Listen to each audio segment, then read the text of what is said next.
And I like to say right now, Mark Who 42 is proud to have 9.9 Comics as a sponsor for our show. 9.9 Comics, if you're out in Brevard County, this is one of the places to go and visit. They've just started recently, and they're located off of 1284 Sarno Road in the Melbourne area. They're starting out, but I met Matt and the team, and they are just really, really, as far as customer service is concerned, phenomenal. It's a really great store. They were telling me about a point system, Mark, and forgive me, I'm not familiar with it, but that's where the 9.9 comes from. When you go to a comic book store, some comics are just laying out there loose and for everybody to read and such like that. And every time somebody picks it up, it kind of depreciates over time. Not in this store. Every comic is protected. In fact, you can't even read the comics. They're all protected for your pleasure. So if you want to keep these comics for longevity and possibly later on try to sell them to make money off of them, they have every comic sealed up and protected. It's just phenomenal. Matt and the team are wonderful. Go visit them out there and tell them that Mark Who 42 sent you.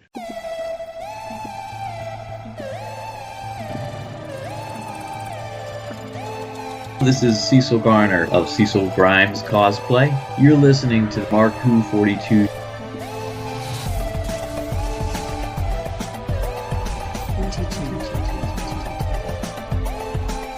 Welcome to Mark Who 42, Doctor Who on Krypton Radio. I'm your host, Mark Baumgarten. And with us today are... Christian Basil. Patty Hawkins. And Iggy Matthews. Yay. Son Kuros. Yay. And we're going to have a great show today. Christian, later on in the program, you have a one-on-one interview with Cecil Grimes. Well, it was an awesome interview. And if anybody doesn't know who he is, Cecil Grimes is a cosplayer of Rick Grimes from the TV show The Walking Dead, and phenomenal. He's won an award for it, but we'll talk about that later on in the show there. All right. Yeah, he nails it. Yeah, he has it down. He looks totally like him. That's what she said. Yeah, it's true. But first, let's go to...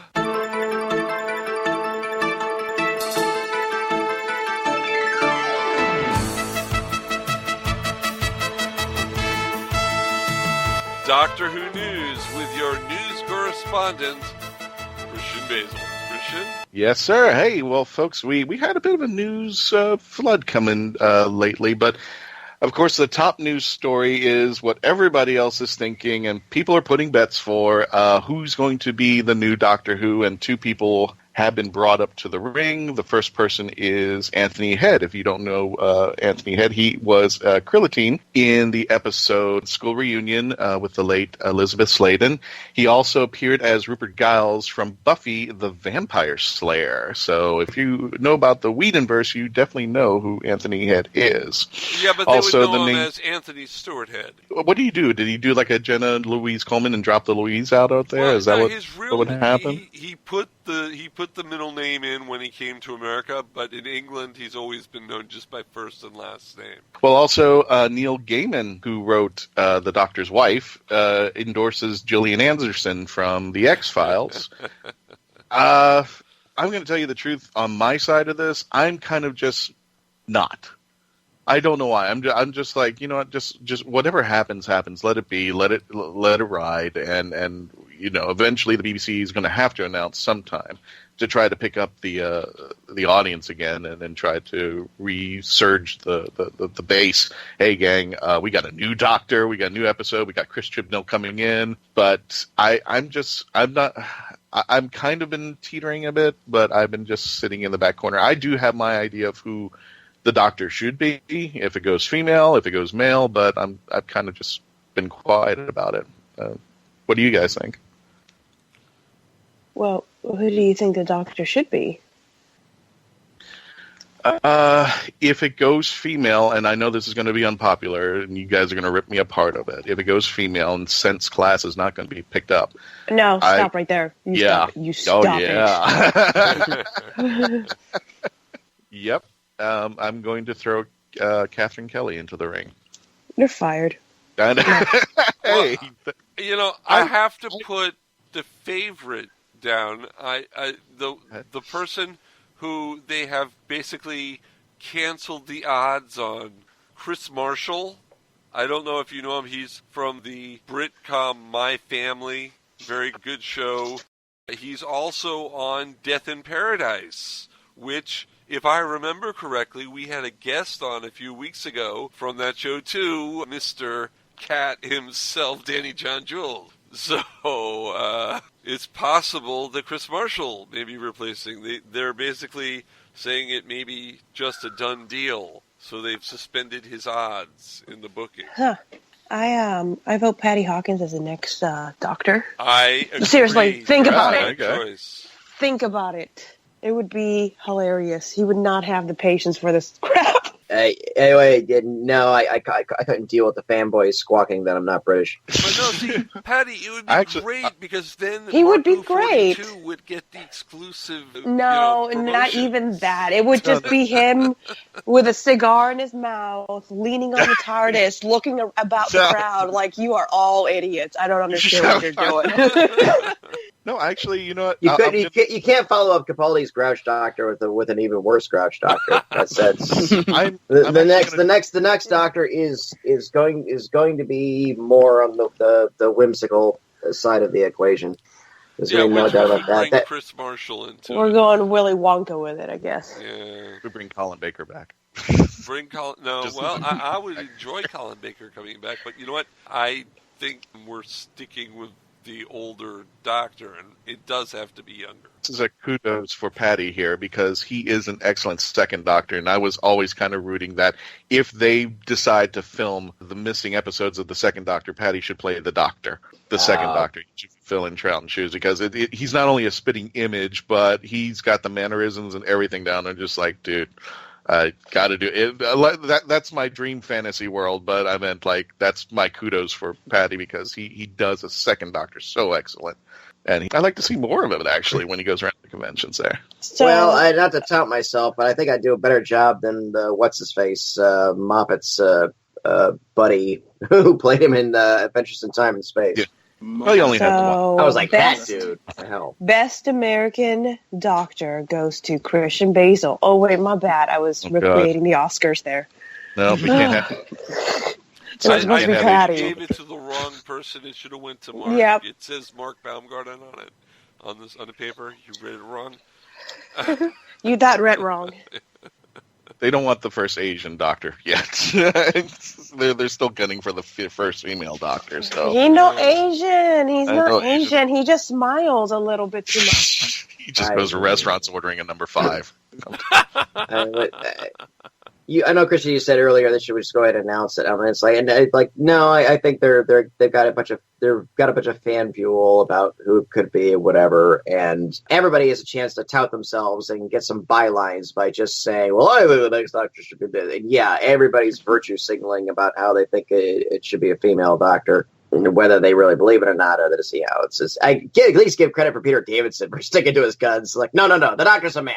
Doctor needs to be a man. You know? Oh no, I'm not, because that risks some genuine backlash in a lot of circles. And again, I've said before about my feelings about a female Doctor that I'm not opposed to it. It's just the hoi polloi surrounding it that I just would not look forward to. Yeah, but, I'm not opposed to a female Doctor in the slightest, but I do feel that that might actually be the death for Doctor Who. You know, it's just kind of like it's not tradition. You know, and I understand, I mean, for what? So we can incorporate, the female dragon here? I think everybody can make lots of points by saying, yes, absolutely, we'd love a female Doctor, and the nebulous forces, again, at the BBC, and the marketing department, and the research are going to be all like, yeah, you can say whatever you want, but you're going to cast a good-looking dude, and that's kind of the end of it. Zion, what's your take on it? I don't oppose a female Doctor, but I just don't see a way how the BBC would be able to write a female Doctor and not have dialogue where like it is implied that he is a woman now. Because right now, throughout 12 incarnations, you don't see them Doctors saying, "Oh, I'm a man" and whatnot and all other stuff. And I see it impossible for them to write a woman Doctor and not be able to put that in there. Let me clarify. I'm not opposed. First of all, I'm not opposed to a female Doctor. If we have to go this route, I've got my pick. If we have sound right, Christian. Well, no. If the BBC decides they want to, in this particular case, I've got my pick. No, and I'm sorry if that was bad terminology. I'm not saying if we're going to go down this road, but you still do have a couple purists like Peter Davison. I think I read an article. Billy Piper thinks the same thing, so he's not alone on that belief that it should maintain to be a male character. And the flip flop has kind of thrown people like myself in the classic who are going like, what? Well, because of Transgender Woman, then Billy Piper did a lesbian scene. Oh my god. Yeah. I feel dirty. Yeah, I'm feeling very. But as classic Whovian, we've always believed that there was a two-gender role until just recently when we had the Missy Master flip off. But we've always known them as separate, and now we're kind of dealing with it. And there seems to be no reason except they can do it, and we just don't know. So what's the term Time Lord and Time Lady even existing? It should just be Time Person. Here's what I explained to somebody the other day. Okay, it's cool that the Time Lords can theoretically flip their genders and all that stuff. That's fine. Just because you can do something doesn't necessarily mean you're going to. Yeah. No, you should. That doesn't mean you have an inclination or to me, it's a personal preference. And for all we know, the doctor may have. At the academy, he may have experimented like a lot of us supposedly do at college, which is why I never went to college. But don't talk about that regeneration. I don't envy the BBC's position because, yes, over the past couple of years, Doctor Who's fan base has expanded, and with a lot of the useful demographics, there's a lot of calls for inclusion and diversity have included the malleability of gender roles, and I don't discount those fans at all. But remember, too, at the end of the day, it's a character that you watch, and wanting to imprint yourself on that character doesn't really do anything, in my opinion. It's like saying, well, I think the character should be this because that's me. I'm like, well, you came on board. It wasn't like that. Why are you screeching for it now? Let me put it this way, and tell me if you guys think I'm wrong on this. I think what's going to happen is when the first female does it, and I hope she's good, and I hope she does well, you're going to have the purists leave in droves. The people who say it's got to be a male, they're going to go. It's probably going to have the biggest ratings boost because this is the first time everybody wants to see how the waters are tested with this particular individual and see how they're doing. But then after which the purists are going to leave, and the people who thought the novelty of having the first Doctor who were going to support her, they all leave because they didn't watch Doctor Who in the first place. They just wanted to see what was happening.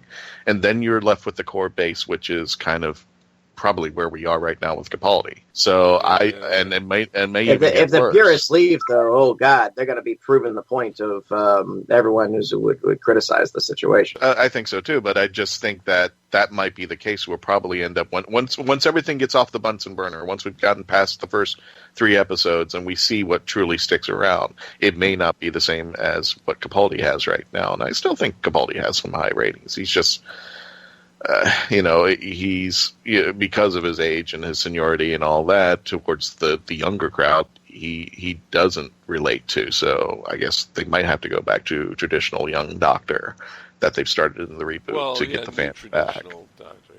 New traditional Doctor. But that's my take on it. Okay. So everybody throw out your idea for the Doctor that you want next. Your actor or actress. I'm still reserving judgment on that. And it's not that I don't care, it's just that I'm not caring right now. We still got to get through Capaldi. Let's get through Capaldi. BBC will eventually announce it. But if it is a female role, I have a person in mind. And no, I don't like the fact that they were connected to class in this regards because, it just didn't happen, unfortunately, for Series 2 to continue on. But I think she has proven to herself that she could be a Doctor. And I'll leave it at that. Yeah. Well, that's all she wrote. Yeah. Oh my. I actually think she'd make a good Doctor, Miss Quill. I never have an opinion on the newest Doctor for 2 reasons. One, the Doctors have always been traditionally on the C list of British television, and I'm not familiar enough with the ongoing British television to make that kind of a guess. Because for the past several years, everybody they've gotten for the Doctor, I've always said who, and that's not anything against their career. It's just that. And I remember, too, it's like everybody's all saying, oh, Gillian Anderson, Agent Carter. It's like they're already established, okay? Right. The Doctor is an actor they can get on the cheap because the BBC knows at this point that being a Doctor Who, will significantly raise your career, and you'll be on the circuit. So I've always had this theory, and I've never had it proven, but I've always had the theory that Doctor Who does not pay very well. But no, nothing pays very well on the BBC. Your guy's going to be a doctor, and you're going to be able to spend. If you play that right, you're going to spin it on off. So it's always going to be somebody that they can get on the cheap. The actors make their money going to conventions. That's where they make their money. They don't make it from the BBC. And you're right. They do usually take actors from Britain that are well known but on the cusp and not known elsewhere. And that's where Chris Marshall does have a shot, because he is a very good British comedian, very good British actor. He's really done only television. I haven't seen him in film or anything. But if he's going to be the Doctor, I think he'd make a good Doctor. Well, time will tell. I mean, we're gonna get months to really figure it out, because when they announce this, it's going to be the big hoi polloi and. And then like a big event. I remember when they announced Capaldi, I didn't watch the damn thing. I just saw like the last 2 minutes of it. And then, of course, I saw that hysterical compilation of all the fans like going nuts, and some of the fangirls wanted another pretty boy. Oh, he's old and ugly. That was a treat. That was a very offensive copying me there. Ageism. I nominate Patty as the Doctor, and I nominate Patty as the President. And Patty would make a better president. Supreme ruler of the universe, yes. Cigar and all. Mm-hmm. Yes, I approve of that. I just think that it would be great. Patty took out the office of presidency, but right now I'm willing to take it for the team. It would be. Please do. You can't do worse, Patty right? sitting on the Oval Office desk with a cigar in his mouth and some Converse, with his arms crossed, looking at all these congressmen and women going, "You want to know what your problem is?" It'd be great. Okay. He does a State of the Union all on Twitter. On that note, let's go to the next news story, Christian. Unfortunately, we've lost somebody in the Whoniverse, and we lost somebody who's very, very special in the movie world. He wasn't in the Whoniverse, but just as effective in the sci-fi world. You lost him. Lost him. We're going to start with actor Neil Fingleton, known as in the Game of Thrones world, but he's also known as the Fisher King in Doctor Who. And we also lost Twister movie star Bill Paxton from Aliens, and God only knows how many countless films he's been in. You better go find him. Sure it was Bill you don't Paxton, just lose him. It wasn't Bill Pullman. I'm just saying, because you get the two mixed up all the time. I don't know. Oh my God! Out. No, the one from Twister. Okay, Bill Paxton. Silly, not the Independents. Go. Hey, I see one. Use my corner in a while. Go to the corner. Go to the same actor. Bill Paxton directed the video for Fish Heads. I know that. Wait, that was random knowledge. I actually knew that, Patty. I was talking about that at work the other day. Yeah, that was kind of like, he was like did a little independent films, and the song, the classic Dr. Demento song Fish Heads. Yeah, Barnes he directed the video with Bill Mooney. Yeah, Barnes and Barnes. I feel like that sounds like a side effect of doing something stupid. Oh, those are the things before you go on Twister and Aliens and all that stuff. That's the. I slept with an alien, and now I have fish heads. Oh my God! You see, it sounds terrible. So was it Bill Paxton or Bill Pullman who was in Torchwood? Bill Pullman. Bill Pullman. So now he's alive. Yes. All right. He did I'm sorry. It's just the two movie. of them. Why are you telling me I'm getting confused about these guys? It sounds like you are. All right. But all kidding aside, Bill Paxton. Okay. That's so we lost. And we lost Fisher Bill King. Paxton. Somebody needs to go find him. Go find him. You don't just lose these people. You mean the Fisher King from the In the Flood episode? Yes. Okay. I'm just saying, because the Fisher King is totally Robin cute. Williams, who already passed. So I can't say Doctor Who. I'm just being the everyman listening to the show going, what the hell is he talking about? Oh, yeah, every man, the minute you start throwing out proper names and proper terms, says, wait, what? Who? You mean the guy with the pink shirt that looked kind of gay? That Mark, one? lay off the NyQuil Oh. just a little bit down there. Just a little bit more on Bill Paxton for people who might not know, and God only knows. If you don't know, you really need to on your you need to go to the video store tomorrow. He's been in Weird Science The Training video Day. store. Oh my He was God. in Stripes, Titanic. He was also up in Apollo 13, and he was the Christian. guy that infamously said that Hail Hydra in the Marvel's Agents of Series. Marvel's A lot of Agents people said Hail Hydra. And Yeah, a lot of people. Gary Shandling said Hail Hydra. And, of course, the movie that I have not seen, and I kind of refuse to see, and it's nobody's fault, it's just, I just didn't think it was going to be a great live-action movie, was The Thunderbirds. So... Yeah, I have to go And back and watch For the that. record, there are no more video stores, Christian. Okay? You loser. That is You so have- 90s. Have you Anyway, back to the news. searched? Redbox. Jeez. Two Bill Paxton movies that nobody ever mentions. Indian Summer, which is like The Big Chill meets Meatballs. Ooh.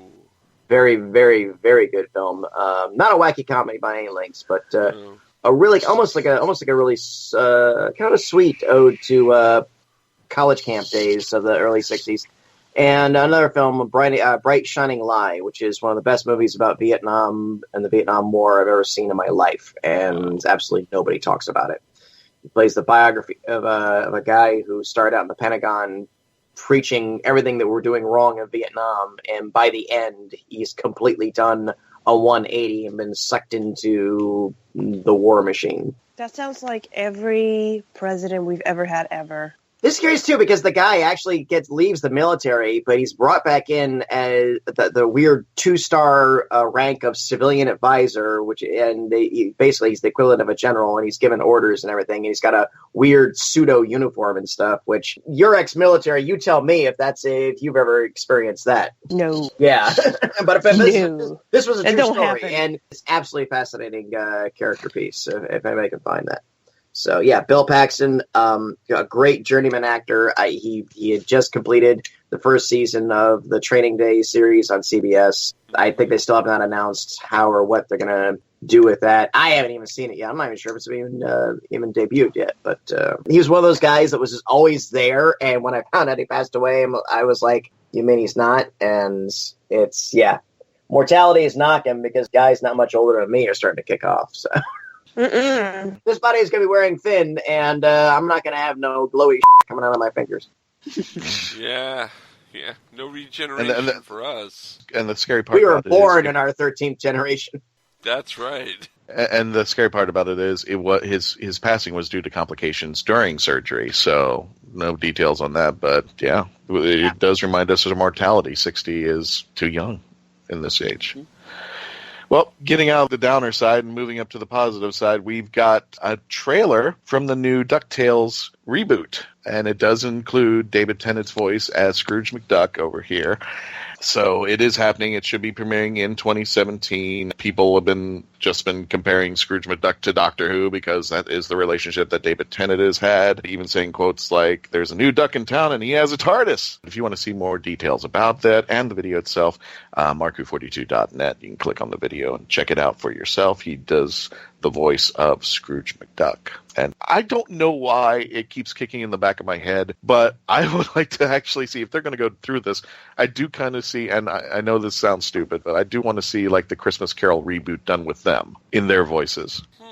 But that's just me. That would I be just magical. want to see it. That would be great. Well, on the Disney thing aside, the response from the classic DuckTales fans has been universally very, very quite well. On the classic, the Carl Barks and Don Rosa fans, which I'm a part of, we're really digging it as well because Scrooge in that trailer actually really kicks ass in it, and several times. It looks like it is a soft reboot in that, okay, we're going to be introduced to the nephews again, and they're going to meet Scrooge McDuck for the first time, and hey, you used to be a big deal, now you're some old codger. And the line, I made my fortune being the toughest of the toughies and the smartest of the smarties.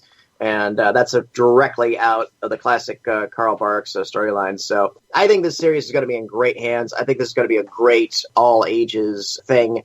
Just please, guys, let's not make this another My Little Pony. Okay, thanks. We already have bronies. We don't need Uber fans running around calling themselves duckies. No. Nice. No, we don't. Oh, the little ducklings! Come on, The No, mighty duckies. Put 'em my all little in their duckies. ducklings. Oh, no. Anyway, and finally, we don't have a spoiler alert. I suggest you don't use it if we do have one. I But don't wanna spoiler blow your alert. eardrums out. Yeah, thanks. I'm glad we got rid of that thing. But spoiler alert, if you have not seen the Legos Batman movie, you might want to skip for about a couple minutes here. We do have some quote-unquote British robots who show up shouting exterminate during the movie. I have not seen the movie as of yet, but now that I've heard about this, I'm probably going to. I was waiting until it came out on Netflix or one of the HBO or Showtime, something like that. But apparently our Daleks or our British robots make an appearance on there. Some are speculating that this is foreshadowing that possibly there will be a Legos Doctor Who movie. No, Or- there won't. There I will know, not. I know. There will be. God's sakes! Yeah, I think Patty's going to walk off at this point. I sincerely doubt that. I think they just wanted to appease Whovians who were watching the movie at the time, going, "Oh, okay." The context of the scene is that okay, and this is a plot point. It's not a spoiler. Okay, the Lego Joker gets sent to the Phantom Zone, and the Phantom Zone is full of villains of various like franchises or movies or whatever as it is, and the Daleks are there. And when he escapes, they come with him. And there's other obscure things in it too. The Kraken from the original Clash of the Titans, okay, is I kid you not. I kid you not. So, Well, in the original Lego Batman game, there you can see weeping angels in a cavern. So it's not the first time that they have put Doctor Who references in there, and if anything, it's not more so leading to a Lego Doctor Who movie, which would be awesome, but it's more so on the fact that Lego is making a contract with BBC to have their own Lego pieces and sets and stuff like that. So if anything, that's where I think it's pulling more towards than a movie. Yeah, sure, absolutely. Well, they're in the background. They're there. It's nice. The pop culture acknowledgement is cool. It's always cool, but it's always awesome. And like I said, Lego has the license for Doctor Who, which means probably, and the deal was in the movie. Okay, anything you have the rights to that we will use, we'll go ahead and use it and whatever, and that's great. But yeah, people saying, "Oh God, this means there's no doubt there's going to be a Doctor Who Lego." Oh my God! You know how expensive. They would, with the amount of money they would spend on a Lego Doctor Who movie, you could do you could do 2 real Doctor Who movies. Hey, we can bring back Peter Cushing now that we've done Rogue One, so might not. Okay. But I agree with you, Patty. I don't think there's going to be a Lego Doctor Who movie. It'd probably be nice, but I mean, I think Lego has a position that a lot of other industries don't have. They have a position, and I think this is now kind of a new geekdom with the popularity of cosplays and such. When you see people taking pictures of more than one genre, they're having a great time saying, hey, you can't just be a Batman fan and not be a Doctor Who fan, or not be a Back to the Future fan, or not be a Ghostbuster fan. So they have the world. Tell that to Batman fans. I think in this world that we live in, there's new genre with crossovers, where they have the ability to do that. They say, I can have Doc Brown, and I can have the 11th Doctor, and I can have so-and-so and so, and interact with each other. Something that's just standard. That's just toy playing 101. I mean, you had to be a really autistic kid to be all like, no, the DC toys have to stay in the box. I'm playing with the Marvel stuff now. And granted, I knew a few kids like that, so I'm not saying it's impossible, but that goes back to Toy Story, where all the toys were, even though they're meant for different purposes, they're all hanging out. And you're absolutely right. It's fun to see that. It's fun to see. I mean, I don't know. People have said this is the best Batman movie ever, and I've been hearing this across the board. So I have no doubt to doubt them. But yeah, by all means. But we get a shout out. But they did My the same little thing. ducklings. Back in action, and everybody was geeking out because there was a Dalek for about a minute, and he was just moving around with other figures from that time frame. So I think people kind of have not just geeking out of Batman. You can't do that like during the Christian Bale movies where a Dalek just suddenly appeared in the background and left. Now that you have the means and they can interact and have a great time doing it, I think that's what people like to see, those crossovers now. So they're feeding on that need that people like to have, that they can only do at conventions and take pictures of cosplayers cross-playing each other. So I just love how delightfully narcissistic Batman is in the Lego movie. I mean, it's just like what everybody's been thinking, everybody's been talking about. Nobody really acknowledged it up until the Lego Batman movie, but I love it. Especially his hit song, Darkness, No Parents, Super Rich. Kind of makes it better. Yeah. Okay, now I got to see this movie. Yeah. Oh, it's great. Alrighty, well, that's it for the news there, folks. Moving on. All right. We're going to take a break. When we come back with Mark Who 42 here on Krypton Radio, we will have Christian's one-on-one interview with Cecil Grimes, who is a cosplayer who does Rick Grimes from The Walking Dead. We'll be right back. Coming May 19th through the 21st, Oasis 29 continues to celebrate excellence in science fiction and fantasy. Oasis 29 will take place at the Sheraton Orlando North Hotel, featuring special guest writer Faith Hunter. The best way to see Oasis 29 is with your 3-day weekend membership pass. Your pass will include full admission to all the art exhibits, dealer rooms, guest speakers, writing panels, and of course, a special appearance by your favorite Doctor Who podcast, Mark Who 42. A con suite for nourishment will be available on site. For more information, hotel rooms, and purchase for your tickets, including student discounts, go to www.oasfis.org/oasis. Oasis 29 is an event that promotes safe and fun environment for the entire family and upholds that cosplay is not consent. We look forward to seeing you there. Mark Who 42 is proud to have Famous Faces and Funnies. This is a huge, mega comic book store. I mean, they just have literally tons and tons of comic books, novelties, everything. They're located off of 3020 New Haven Avenue in West Melbourne. And if you want to give them a call and just let them know Mark Who 42 sent you, it's 321-259-3575. But this thing is just a huge, I mean, you've seen comic book stores and nothing against them, but you've seen them, these tiny little shops, and they have comic books and they have merchandise and memorabilia and such like that. This place is like the best term I can put is the Costco of comic book shops. So you go from one store and there's another section, and it's just huge. They have Funkos, they have tons and tons and tons of stuff in there. I mean, it's hard to explain, but if you have any geekdom out there, Famous Faces and Funnies have got it covered for you, from Doctor Who, Star Trek, Star Wars, everything. And also Rick is the guy who runs it, and all the team over there, nice, friendly people. And I believe they're going to be joining us at MegaCon this year. So definitely want to check out our friends at Famous Faces and Funnies in the West Melbourne area if you're out there. Hello, this is Brina Palencia, voice of Ciel Phantom Hive. You're listening to Mark Who 42. Ladies and gentlemen, welcome back to Mark Who 42, taking you to the WHOniverse and Beyond. I'm Christian Basil, and I have a very, very special guest here. He does a lot of touring around Florida, but he's been going out of state as well, and in fact, going out of the country a few times from what I heard.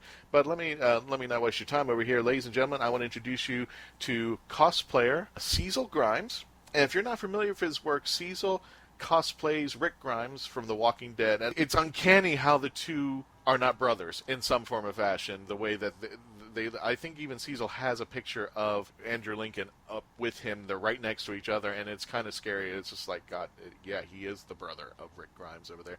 But let me not waste your time, guys. Ladies and gentlemen, introducing Cecil Grimes. Cecil, tell us a little bit about yourself and how you got started in the cosplay. Hey, good day. Thank you for having me on. It's been quite the adventure, and a fast one at that. I've only been cosplaying professionally for about a year and a few months. I got into doing what I'm doing because I was growing out my beard for Men's Health Month. And as I grew it out, each week that it got longer, I was getting stopped by more and more people saying, do you know who you look like? And I did not know at the time, until they said it, after it happened a few times, that you look like Rick Grimes from the TV show The Walking Dead, and they take pictures with me in the grocery store and in the gym, everywhere I went. And so I was interested to see what was this guy, and why do I look like him? So I started watching the show, and I saw what they're talking about. So I entered a contest. Uh-huh. It was the Walker Stalker Rick Grimes lookalike contest, Right. on Facebook, and it went global. I got votes from all over the world and won this contest of supposedly the 8 best Rick lookalikes in the U.S. And so that was a major turning point in what I was doing. I decided to go to a convention to try out the cosplay, the impersonation, and I went to MegaCon Orlando dressed up like Rick, and that was over the top. And I think I got a picture with everyone in that convention that day, and there's only 100,000 people there. Nice. Just a few people coming out over there taking pictures of Cecil Grimes. Yeah, that's really what set this all off. I started getting invitations. From that point, I started getting invitations to go to conventions. The convention owners were contacting me to come out and show everybody my cosplay. From that point, I feel like I needed to do something more than just show up in costume. Uh-huh. So I wanted to have a photo op, as a photo area, as opposed to just sitting at the table selling the pictures and doing selfies. So I recreated one of the scenes from the show to take with me to conventions. It turned into being a very large mock-up of the prison from season 4 and season 5, and took that to the first convention in September of 2015. It was a big hit, and from that point on, I've gotten more and more convention invitations, because not only they like my cosplay and my look-alike and all of that, they really like the set. It's got a 16-foot guard tower that people walk into a convention and they can see that tower in the distance, and it looks like The Walking Dead. So it's really a kind of a extra that I added that really has been great and worked out well. This is one of the things I talk about a lot about when I go around the conventions, and people who ask me about Cecil Grimes and their cosplay, and particularly, do you have a favorite cosplayer? And I tell them Cecil for that reason. And folks, if you've ever had the privilege of going to see Cecil at conventions, and I'm not downing other cosplayers, but I've had negative things about other cosplayers I've seen in the past. I don't see them as much as well, but you'll normally see some of the cosplayers who, I don't know why, but they're sitting behind a desk, they're sitting behind the table, they're sitting and they're playing with their phones. And I'm like, why did you even come to this convention if you're having a good time? And in reflection to what Cecil does, he immenses your world. He just takes your world and turns it around. I mean, every time that we've gone to conventions, we've been lucky enough to be, our booth, the Mark 42 Books booth, be right next to Cecil. So all I have to do is, when somebody says, where's your location and booth? And I just point to the tower and go, it's right under Cecil's. But it's so wonderful that you not only give them the experience of a cosplayer, just getting the photo, but you kind of take them into that world. And even though it's just a tower up there, for many people it's like, oh my god, I'm in the Walking Dead scene. I'm in this scene. And I know you've been talking about switching it out or doing something else to it, or changing out, keeping the tower. Absolutely. I'm being featured at some conventions again this year that I was featured at last year, same ones. And I really wanted to offer something new, because I've been using this set for a little over a year. A lot of people have seen it in a lot of areas. So I'm working like a crazy person right now as we speak, trying to finish the new set before I go on tour this year. Right. And I leave for tour on the 13th of March. So I'm on the countdown mode. And hopefully I'll be able to get it all done before I take off. But yeah, it's I think it's a magical recipe, a combination of the look-alike, myself, the weapons, the fake weapons, and a living zombie there to be able to take pictures inside that set that I've created. So that's what I think is, it's not just me or not just a set. I think it's all those things coming together with a professional photographer taking their picture. And so it's really, it's gone into its second year, and it's gone into its second year strong. I've got a full year of bookings. Just can't be happier with the conventions that have reached out to me and and wanted to showcase what I do. Hopefully, I'll have that new set by MegaCon this year, and be able to show off the new scene. Yeah, we're going to be at MegaCon there too. Now, from what you've just told me, you weren't a fan, or how much did you know about Walking Dead before you entered this world of cosplay with what you do now? Well, I was working at the bank long hours, so I really didn't have much of any time to watch TV. I watched the initial show, the initial episode, and I wasn't a fan. It just I did not have time to get into a TV series, so that was the issue there. But of course, when all this happened, I caught up very quickly. And after you watch a few episodes in a row, it becomes more of an addiction than it is a. You're hooked, yeah. So yeah, I definitely am a devout now. But no, I did not know about all the things that were going on in the show until I started doing this, and people were telling me to do things from different episodes, and I just kind of looked at them because I wasn't sure what they were talking about. So I definitely did my homework and caught up. And especially, I remember you tweeting out and putting on Facebook the moment that Isabel was going to send somebody to its maker. How did you feel? And when you found out that not only there was one person, but there were two people that Negan was going to take out, how did that make you feel? I knew that there was, based on the comic book, one of the characters was going to be taken out if they followed the comic book. On the grapevine, I heard that there was two, but it's not the two that I thought it was going to be. I think I felt like I was safe. I was safe. I think I was safe for living, but I was afraid I was going to have to find a prosthetic hand. I did hear about that. Oh my god! I thought I'd have to put a hook on my hand. Now that you are in the cosplay world, for people who are probably trying to start out, what advice would you give to them? Because also, usually when we've interviewed cosplayers, it's the reverse. They are usually entering the world of cosplay, and they're figuring out who they look like, and they buy the costume, or they buy the materials that they need to assemble the costume, and then they start going into it. But you came into it from a different perspective, because people just said you look like Rick Grimes. Right. What kind of advice would you give to people who are starting off in cosplay? Well, it's an exciting world. I didn't know about it until I started doing this. I didn't know about comic conventions. I'd only been to one small one before this all occurred. Cosplay is fantastic. I think you don't have to look like the character at all. It's not a requisite to do cosplay. I think it's more the creative outlet, emulating a character from a show that you love.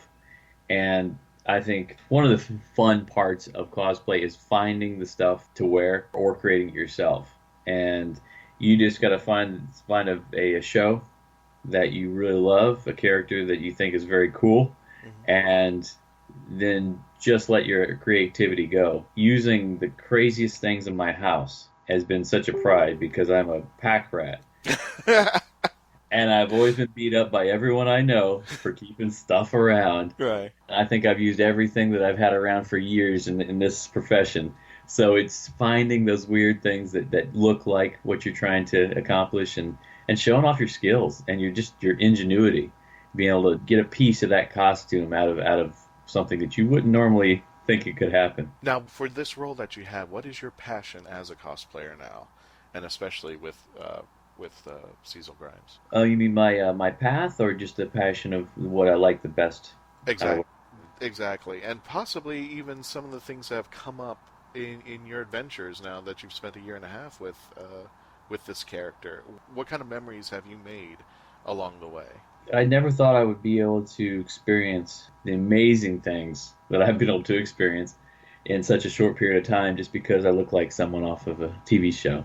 I'll give it to you. It's the most popular TV show, and the character is the least likely to be seen at a convention. So I got real lucky there. But basically building the new set, being able to go around and have these people that are just thrilled to get an experience like this, because they love the show so much, but they never have a chance to be a part of it for a few minutes. And a huge following organically has grown. I think I've got 10 outfits now. I got 10 of Rick Grimes outfits. So I'm constantly collecting new looks. If I ever get to use them, I don't know. But the real thrill of it is I usually am able to talk to almost all the guest stars that go to these conventions. They know me. A lot of them know me by first name, and I communicate with them outside of shows now. Wow. Which is just a thrill. I'm not an actor yet. I'm working on it, but to have these people that are in these major movies and TV series reach out to you, say, hey, what's going on? Coordinating trips with them. And wow. Yeah, and to have the major stars from The Walking Dead, walk by your booth and call you out by your first name, or slap you in the back, good to see you. That is just just amazing to me. That's coming about. Aside from having stardom come down by your booth and calling you by your first name, what has been your most proudest experience that you've had as doing this cosplay, and the most exciting as well? Well, I tell you what, the most exciting was starting the new projects. I've got a documentary that was shot for one of my tours. I was on the road last March for 26 days. I brought a team to film what I go through. Driving 6,272 miles from the East Coast to the West Coast and back. So we had that documentary, and I started shooting a mini-series called The Road to Sanctuary. The documentary is Surviving the Road to Sanctuary. The mini-series is Road to Sanctuary. It's an idea that I came up with to try to enjoy what I'm doing. If you're going to be on the road that long with all these great locations, why not create something along the way? Right. And that's been an ongoing project of mine. To get that completed and to share that out with all my followers and all the people that are interested in what I'm doing. And once that's completed in post-editing, I'll be releasing that in a few different ways. If you weren't doing the Cecil Grimes cosplay, what do you think you would still be doing right now? If I wasn't cosplaying, I'd been a network engineer from way back, but I've been in the banking industry for, I think it was almost 15, 16 years. If I wasn't doing this, I would probably still be behind that desk, wondering what it is in this life I'm supposed to do to have a good time. Trying to find my happiness.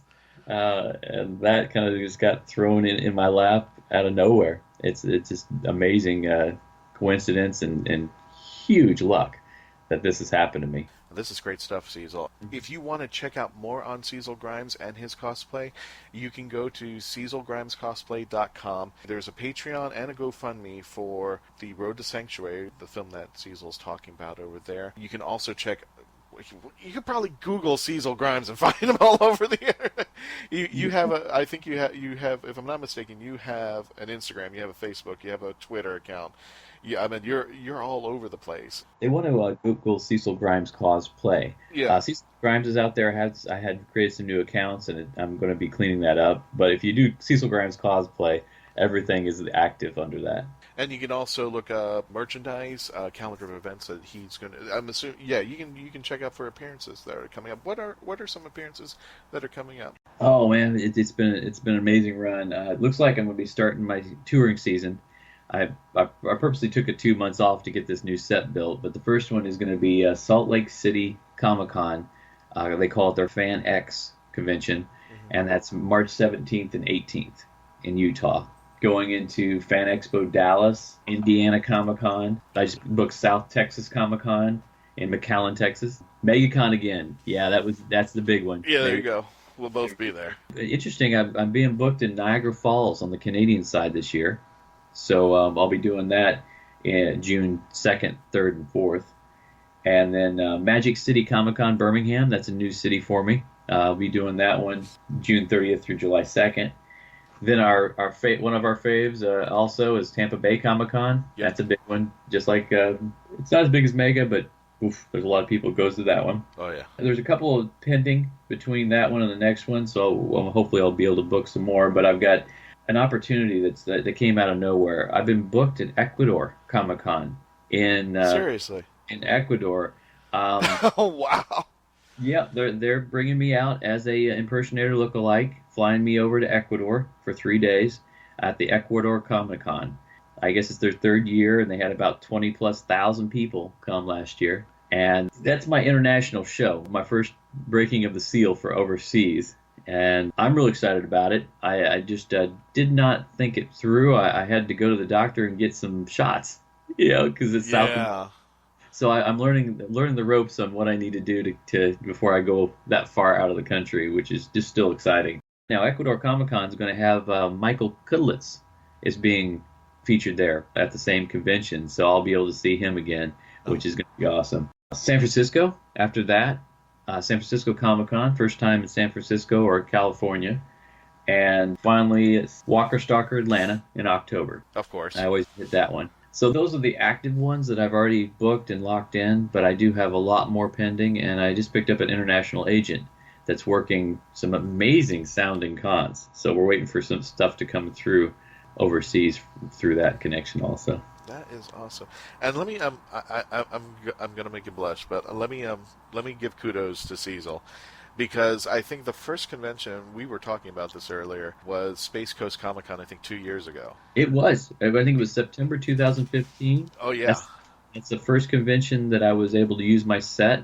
And I started building that set 7 days before that convention started. And in 7 days, I had the entire prison built and on the convention floor for that convention. That was an incredible feat of, a lot of work, but it was worth it. Oh, the reason I'm going to make Cecil blush is that one of the things that it's hard to, when I call it hashtags con life, because there's a lot of people that go around the conventions around Florida, and we don't have time because we're doing panels, we're watching the booth, we're doing all these other things, we're trying to amass more people and fans into our realm. And there are all these things, all these artists, all these cosplayers, all these people that we try to talk to and get to know better. And you just don't have time when you're on the con life. It just, you go over there, and it took us for about 2 years. To finally, I just said, I'm going to sit down and talk to Cecil. I'm not going to spend more than a minute just saying, hi, you're over there with that jail cell again. I'll be over here in our little tiny booth out to the side over here. I think it was Dallas, if I'm not mistaken. We finally hit it off and just said, listen, we're going into a new town out here. And I started talking to Cecil, and he was just such a gentleman. Thank you. Let me rephrase that. He is a gentleman. You're on the road. You never know what happens. No. Well, we're not predicting anything that's going to happen in the show yet. But anyway, Cecil is just a gentleman. We went out, we had dinner, and ever since every time that Cecil and Marku42 have been together at the con, I make sure that I spend more than just 5 minutes going over there going, hi, what is this? This is great. I got to go. Because I always feel so bad. And then later on, when like Gothic Sushi, who is another person we toured with, and we're going to one of her conventions, and there's people throughout the cons that we just finally get to know, and I said, why didn't I do this at Space Coast Comic Con 2 years ago, whereas I'm doing it right now? And we could have been doing stuff. I think we played poker one night. We went out for dinner in Dallas when we did one of the expos for Fan Expo, and I was just like, God. So I just wanted to tell you, because this is a great guy to talk to. He's not sitting behind a desk playing on a Twitter feed. He's actually out there, and he brings friends along, and you are just immersed in this world that he brings you, that makes you feel like you are a part of The Walking Dead. And I think it's just a result of this is the massive lines that he's got waiting to get a picture with him in his booth. And it couldn't happen to a better guy, let me put it that way. That somebody would take this to a next level and not only give his fans just a photo and a thank you and a goodbye, but to make them feel like they are a part of something. And I think that's the important experience of any audience member who goes to these conventions, that they feel that they are part of an experience and they get their money's worth, that they walk out of here and they're talking about it next year when we're making appearances there. So I just want to blow your head up just a little bit there. Well, thank you very much. I appreciate it. But I wanted to put on record for people to know that it's like, I'm so thankful that Cecil has been a part of the convention life that we've had here in Florida. And now that you've heard he's going to have appearances all over the place and now over the world with Ecuador, we're hoping maybe one day we'll come out to join you. Right now we're just heading out to Atlanta and a few other places, but we'll be going there and join out there. Absolutely. Well, you'll be seeing more things ushering in this, I call it set play. I don't know if I was the first one to create the term, but I'm the first one to really bring this forward. And we're going to see a lot of the same types of things popping up this year and next year, where not just Walking Dead, just all the genres where cosplayers that are cosplaying a certain scene are building a set to go along with it. So I'm very proud to have really kind of set that direction off. And there's certain cons that have contacted me that just want to highlight set play in their convention area. So it's a new trend, and we'll see where it goes. But I'm really excited to see this new world pop up. Can you tell us a little bit about it, or what set play? Yeah, basically set play being cosplay is building a costume. Set play is building a set around the costume. Just like you're walking into a prison, I know there's a Pirates of the Caribbean cosplayer, and he has this amazing set he's building. It looks like you're getting on a ship, and he's got artifacts from the show, and it's going to be an amazing combination. There's a friend of mine, Shalene. She does Fish Mooney off of Arkham, and they've already built a set. They're already on tour. Going in, it looks like you're coming into that show and taking a picture with her. So these are all going to be coming up and gaining speed, and we'll see where the trend goes. But she does Cause a Commotion. Is she part of that team, right? Yeah, that is her team. That's okay, yeah. You've seen her at a couple of cons around here locally, and she's starting to branch out of state now, just like I did. And she's got a great scene. She's adding to it as we speak, and just like I have been. And it's growing. I know of at least 7 or 8 in this area, Florida in general, that are adding a scene to their cosplay. So it is started, and you'll be seeing it all over the U.S. So you started the trend, at least. That's all we care about. Somewhere along the way, you started the trend, and whoever starts the trend gets to name the trend. Right. That's what I think that should be the case. I've got the website. I haven't launched it yet. I've got the name reserved, so I can start showcasing everyone that's doing it. Now, you were talking about Ecuador leaving the country over there, but it's not the first time you've left the country. You've gone to Toronto. How does it feel to just step out of the country in your cosplay? It was different for me when we went to Dallas. That was actually, and I told friends, which everybody razzes me for, I said, that was the first time I've ever been on a plane. And they go like, that's the first time you've been on a plane? And he goes, well, what was like Dallas? What was Dallas like to you? And I was like, it felt like downtown Orlando with a gallon hat. It's like, well, there were big buildings, there were conventions, and I said there was not. Yeah. I wouldn't say there wasn't a difference. You could tell there was a difference, but it was just like, it felt like downtown Orlando. There's taxis, there's people. I meant I was just 2 tumbleweeds blew into the hotel, but other than that was about it. So, but going to a different country, what did that feel like? Well, I was being featured at Fan Expo Toronto, which is, I think, the 3rd largest convention in North America. The 3 being New York Comic Con, San Diego International Comic Con, and then Toronto, based on attendance. So I was really happy to be invited to that one, but I did not grasp the severity of trying to cross the customs border in Canada, pulling a 10-foot zombie-covered trailer. There's something about somebody pulling a trailer with a bunch of zombies wrapped around it. It causes some eyebrows to be raised. I would have wanted to be the fly on the wall going, and then you had to show them the weapons rack that you have. Like, oh my god, this is going to be insane. I could not bring my weapons. Oh my god. They do not allow any airsoft and definitely no BB weapons to pass the border. It's illegal. So I couldn't bring those weapons with me. I had to buy toy weapons with no barrel just to be extra cautious. And when I went to the border, I drove into the wrong lane on top of everything else. I drove in, it said trucks this way, so I was like, okay, I'm a forerunner pulling a trailer. That must be a truck.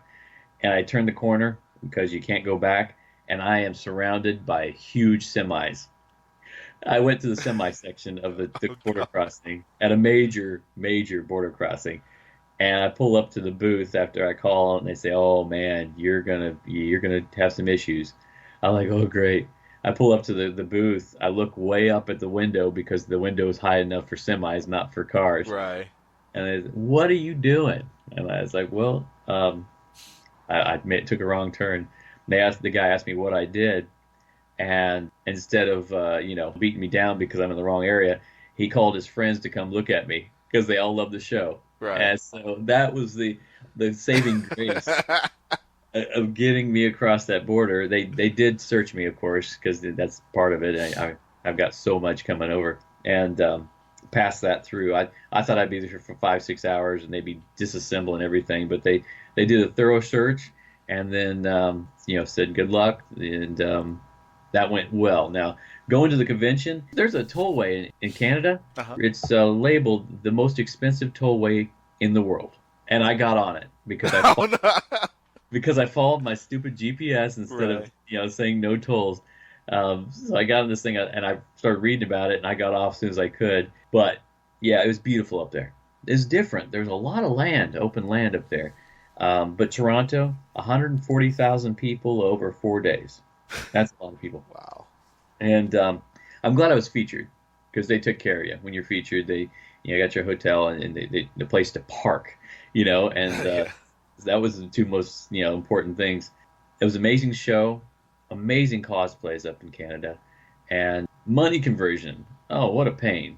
That when I had to convert my money to pay for things, if I want to pay cash, it was like I had play money. It was slick plastic bills they have up there, which was really interesting. But that was a thrill. That was a thrill to get out of the country, and it was a thrill to be able to get back in because I had to go through our customs, same thing. But I had a fan that got me through. They didn't give me a big hassle. So, but yeah, I'm anxious to go back. This time in the right lanes. This time in the right lanes. Yeah. Oh, that was. I wish I would have had my GoPro to experience my face when I turned and I was trapped. I was trying to be.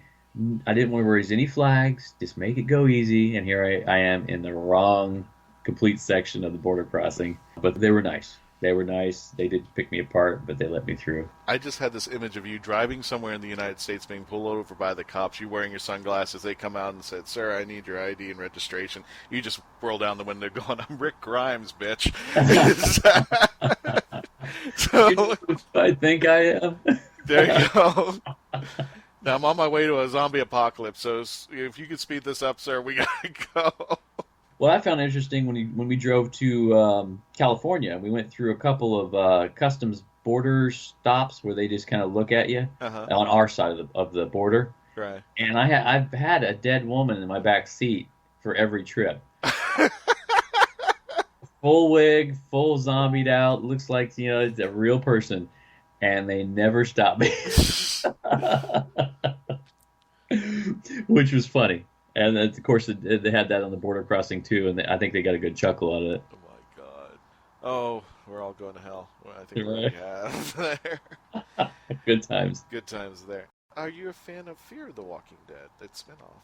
Well, I gave it a couple episodes, and I couldn't get my teeth into it. I'm just such a purist when it comes to The Walking Dead. I heard that it has actually gotten a lot more involved. I just could not get into the acting itself to as being invested in the characters. Where Walking Dead, you're invested in every character. And I think it's the magic of the show. That's not just about a bunch of dead people running around, zombies. It's about the characters, and the zombie gore is just a plus, just a bonus to the show. Where the other one, I'll probably go back and get back into it, a few seasons down the road. But right now, all my energy is focused on the real one, on the initial one. When I watch The Walking Dead, those characters have grown with an audience that has grown with them, and they've increased in strength. And the moment that Negan was about to pound that bat into somebody, let alone two people, the audiences felt it. The audiences felt that moment when that bat went striking down, and that's how much I believe how strong that geekdom is in The Walking Dead. And when it came to Fear, I'm hoping that'll pick up. For some reasons for me, I wouldn't say necessarily a purist, but it didn't have the same feel that Walking Dead pushed out there. And for some of the characters, to be honest, I just didn't feel as attached. I mean, even some of the characters that I'm not too happy with in The Walking Dead, that turned out to be kind of jerky at the very beginning. If somehow they got dispatched, I'm like, I would feel really bad about it. With Fear the Walking Dead, I was like, I want that kid to go.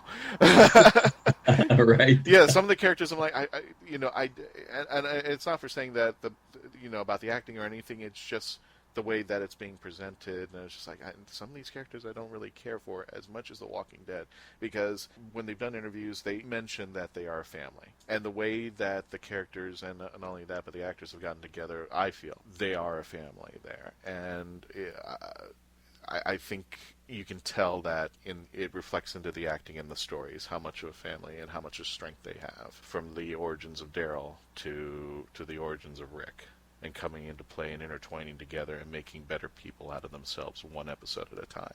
Yep, absolutely. I agree. I hope I didn't steal your thunder on that. No, you stated it well. Cecil, thank you so much. Thank you. That was a great interview, Christian. Thanks a lot. Yeah, thanks, man. Yeah. And Cecil, you are a friend, and we are glad to have had you on. All right. Do we have any conventions coming up this month, Christian? March? Yes, we do. We have 2 coming up over here. The first one will be this weekend. Yes, we do have a convention this weekend. This will be the timey-wimey invasion of the Bay Area Renaissance Festival, the Time Travelers Weekend. If you want to get to see thousands of Whovians coming out together in one spot, you definitely want to be at the Bay Area Renaissance Festival this weekend, March 11th and 12th. We'll be out there with the Doctor Who booth. We're actually going to have trivia contests, cosplay contests, as well as your chance to win a David Tennant Big Finish CD, but you have to be there, and that contest is actually going to be taking place Saturday for the David Tennant Big Finish CD. Also, the following weekend, we will be from Friday till Sunday, the 17th to the 19th, at Ink and Geek in Bradenton, Florida. All this information is on marku42.net. Just click on the icon, and it'll bring you to the websites where you can purchase your tickets. But yeah, we're going to be busy in the month of March. Definitely coming up over here. And please be on the lookout for marku42.net and our Facebook page for all of our upcoming conventions in the near future. Any last words from the Peanut Gallery? See you this weekend and next weekend. So, my little ducklings. You will not let that drop, Iggy, will you? Oh, never. No, you're going to be in the middle of a shower and start singing that off. Watch. To all of Doctor Who fandom, by all means, keep having fun postulating who or what the next Doctor is, but can we just make one rule right now? Please stop asking if your favorite Doctor can come back. That crap's getting crap is getting really I second old, that. Just let it go. I mean, everybody from Tom Baker to, so of course David Tennant and everything else. Oh, why now so-and-so can come back. And I just want to tell these people to shut the frickin' frack up. But unfortunately, they're my friends on Facebook, and I really can't. So. Zion, any last words? Instead of contemplating on who's to be the next Doctor, can we just enjoy season 10 first? Yeah, season 10 can we enjoy April this 15th. Doctor? That's a very, very, very good point. That's a good point, Zion. Very good point. I just want to let you guys know, go to marku42.net and join the WHOniverse Army. We have an app on Android phones, so you can listen to Marku42. Just go to the Google Play Store and type in Marku42, and you can download and listen to us. And we'll have one on Apple. It might be out as we speak. As you're listening to this, you may be able to get one on your iPhone and iPad, too. Go to our Facebook page, Marku42. Tweet us at Marku42, and go to our Tumblr page, Marku42. If you are in LinkedIn trying to find a job, you can actually get our feed on that too. It's really weird, under Mark Baumgarten. So that's our show. We're going to have a great year. Can't wait for Doctor Who to start. And just want to let you guys know we are going to give you the best damn Doctor Who show we can. And we love you so much. So please listen to us in the future. We've got some really great guests. Several who I think you're going to love coming up in the next few weeks. So stick around. You ain't seen, or rather heard, nothing yet. Bye, everyone. Marku42 is written and presented by Mark Baumgarten, Christian Basil, Patty Hawkins, Iggy Matthews, and Zion Kiros. This episode was edited, directed, and produced by Mark Baumgarten and co-produced by Christian Basil. Visit Marku42.net where you can register and become part of the WHOniverse Army. We can be contacted by email at mark@markwho42, subject line, ? If you'd like a chance to be a guest on our radio show, send an email to our Media Relations Director, Christian Basil, at markwho42media@yahoo.com. You can have MarkWho42 entertain at your next event or convention. Go to heroesonhand.com/MarkWho42. Space Coast Comics is a free monthly magazine found in over 120 locations currently throughout Brevard County, parts of Osceola, Volusia, and Indian River County in Florida, and soon to be available in Chicago. Follow them on Facebook to learn more. Doctor Who and its properties are owned by the BBC, the British Broadcasting Corporation. This show is owned and copyrighted by Mark Baumgarten, 2017. This is Krypton Radio.